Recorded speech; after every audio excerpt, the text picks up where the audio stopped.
السلام علیکم۔ میرے چینل پر آپ سب لوگوں کو خوش آمدید۔ امید ہے آپ سب لوگ خیریت سے ہوں گے اور میری کہانی کو سن رہے ہوں گے۔ چلیے آئیے نئی کہانی کا آغاز کرتے ہیں۔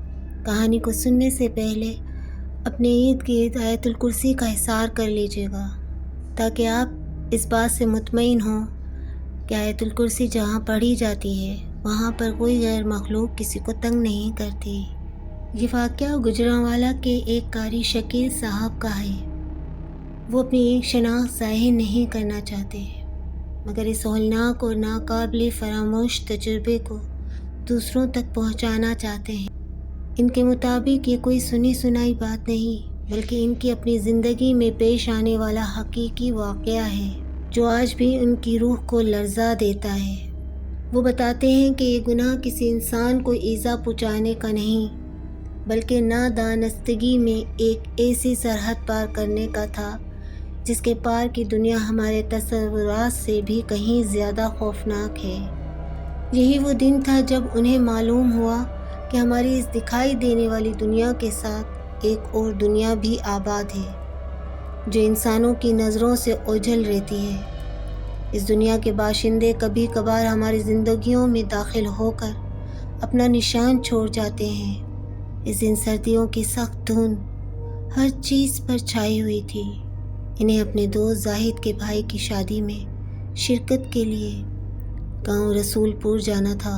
صبح سویرے وہ بس اڈے پہنچ گئے لیکن دھند اتنی گہری تھی کہ ڈرائیور نے بس چلانے سے انکار کر دیا۔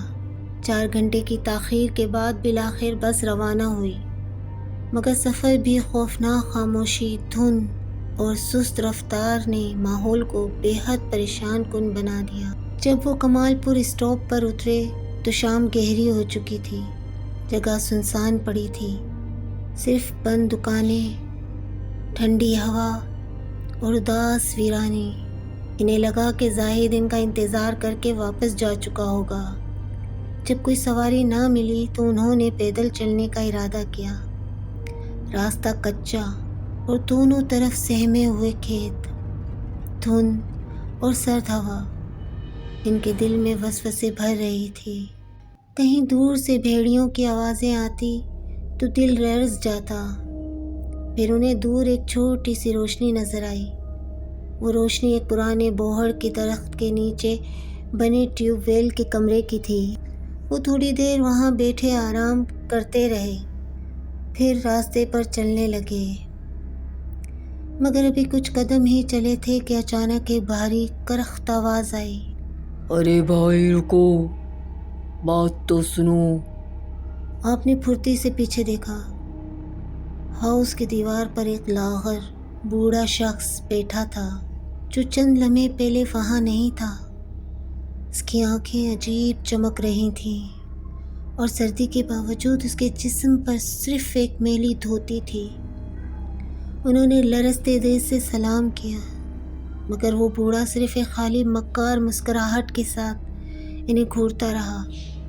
اس نے کہا کہ وہ پوچھ کر راستہ بتائے گا اور بوہڑ کے درخت کی طرف بڑھ گیا۔ اچانک روشنی غیر معمولی طور پر بڑھنے لگی۔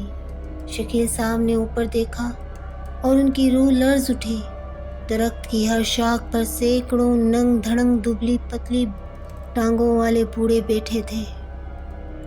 سب کی آنکھیں اندھیرے میں جگنوں کی مانند چمک رہی تھیں۔ پھر اچانک وہ سب ایک ساتھ خوفناک قہقہے لگانے لگے۔ یہ منظر انہیں سکتہ زدہ کر گیا۔ شکیل صاحب پوری قوت سے دوڑ پڑے، اپنا بیگ، چادر، سب کچھ وہیں چھوڑ دیا۔ دھند میں اندھا دھند بھاگتے رہے۔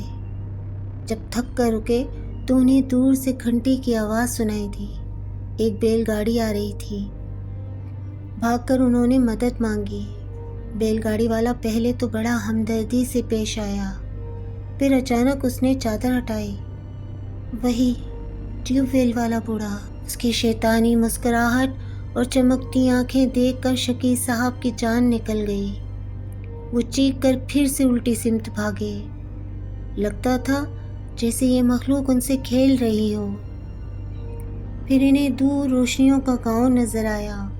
وہ پوری طاقت سے اس کی طرف بھاگے گاؤں میں داخل ہوئے تو وہاں بھی سناٹا تھا۔ پھر اچانک چوکیدار کی آواز آئی، جاگتے رہنا بھائیوں، جاگتے رہنا بھائیوں۔ وہ اس کے پاس پہنچے اور زاہد کے گھر کا راستہ پوچھا۔ چوکیدار نے انہیں غور سے دیکھ کر کہا، لگتا ہے تمہارا سامنا کسی بری بلا سے ہوا ہے، کیا خیال ہے بتا دوں اسے راستہ؟ پھر اس نے سر اوپر اٹھا کر کسی سے مخاطب ہو کر یہی الفاظ کہے۔ شکیل صاحب نے اوپر دیکھا، وہی بوہڑ کا درخت، وہی سینکڑوں خوفناک بوڑھے، وہی کہے، گاؤں بھی، لوگ بھی، سب ایک دھوکہ تھا۔ انہیں کچھ ہوش نہ رہا، وہ بے ہوش ہو گئے۔ جب ہوش آیا تو وہ ایک گرم بستر پر لیٹے تھے۔ ان کے پاس زاہد، اس کے والد اور گاؤں کے چند بزرگ بیٹھے تھے۔ معلوم ہوا کہ رات کو وہ لوگ دوڑتے ہوئے شکیل کو تلاش کرنے نکلے تھے۔